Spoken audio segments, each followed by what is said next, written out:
Bonjour, Ludovic Leclerc, votre analyste pour Belgian Investor, et voici la mise à jour en vidéo de mon avis concernant l'euro-dollar. Alors, l'euro-dollar cette semaine, elle fait une semaine de baisse.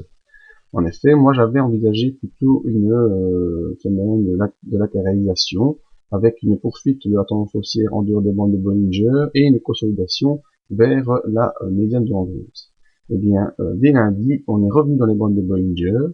Alors, j'ai eu droit à ma troisième bougie en dehors des bandes de Bollinger, parce que moi, quand je vois des sorties de bandes de Bollinger, je vise toujours trois bougies en dehors. La troisième bougie, elle s'est faite mardi, et la consolidation derrière a suivi, et c'est bien fait, mais c'est fait plus importante que je le pensais.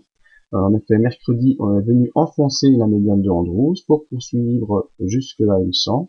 Jeudi, doji sur la M100 en hésitation, donc on pouvait penser à un retour gagnant vers la résistance et la médiane de Andrews, mais c'est plutôt la baisse qui a dominé. Vendredi, on a enfoncé la M100, enfoncé la M20 et on est revenu sur le bas de la fourchette de Andrews avec cette zone de résistance à 1,3196. Donc semaine baissière sur l'euro-dollar qui se termine sur le bas de la fourchette haussière et sur le support des 1,3196. Voyons nos indicateurs. Eh bien, le MACD, vu dans cette configuration, est en croisement baissier. Donc, ce serait une poursuite du mouvement baissier, selon le MACD, qui s'enfonce légèrement sous son signal, qui doit confirmer dès lundi. Donc, lors des croisements ou des franchissements de support résistant, j'attends toujours une confirmation afin de gommer le maximum de faux signaux. Donc, croisement baissier à confirmer pour lundi et probable poursuite de la baisse actuelle selon le MACD.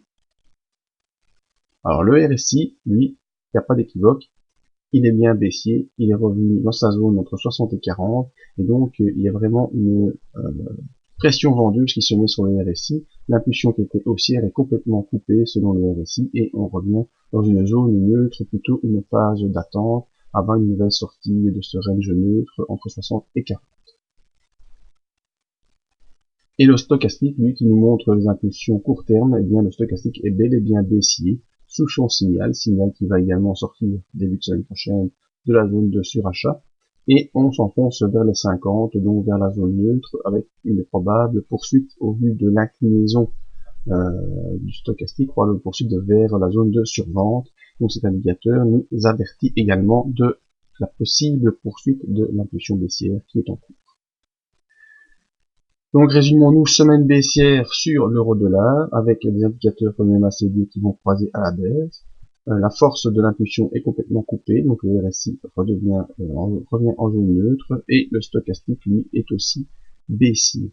Donc il faudra plutôt envisager un scénario baissier pour la semaine prochaine, sans oublier que tout ça demande confirmation, étant donné que nous sommes revenus sur une zone de support, on est toujours dans la fourchette de Andrews, et donc tout ça devra être confirmé dès lundi. On est aussi juste au-dessus du petit point vert ici, la parabolique SAR qui est toujours pas inversée, qui fait office de point pivot pour les séances, point de retournement journalier, et on est aussi au-dessus de ce signal. Donc on est vraiment ici sur des zones de support très très importantes, et on a un un potentiel rebond qui pourrait naître à partir de lundi.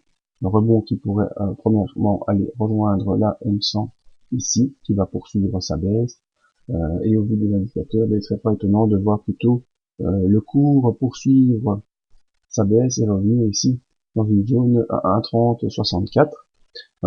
Mais tant qu'on n'est pas sorti de la fourchette et qu'on n'a pas enfoncé cette zone de support, eh bien on peut vraiment rien envisager, mis à part des scénarios, comme je fais habituellement avec vous. Scénario baissier pour la semaine prochaine, avec un retour en pullback sur la M100 aux environs des 1,3280 avant une probable poursuite du cours vers les 1,3064. Voilà ce que j'avais à vous dire pour l'euro-dollar. Alors, mise à jour tous les matins dans le briefing, mis à part le lundi, tous les matins dans le briefing. Je refais encore des briefings live comme j'ai déjà fait la dernière fois. Je vous avais tiré via la mailing list à laquelle vous pouvez inscrire sur le site. Et sinon, rejoignez-nous pour voir d'autres analyses d'indices de matières premières. Visitez un peu notre zone d'aide à l'investissement si ça peut vous servir. Quelques formations analyse technique disponibles et je peux vous les donner via Skype, que vous soyez partout dans le monde si vous avez accès à Skype. Et la prochaine conférence, le 27 mars 2012, à la salle Boursier de Charleroi. C'est en Belgique. Merci à tous et à bientôt.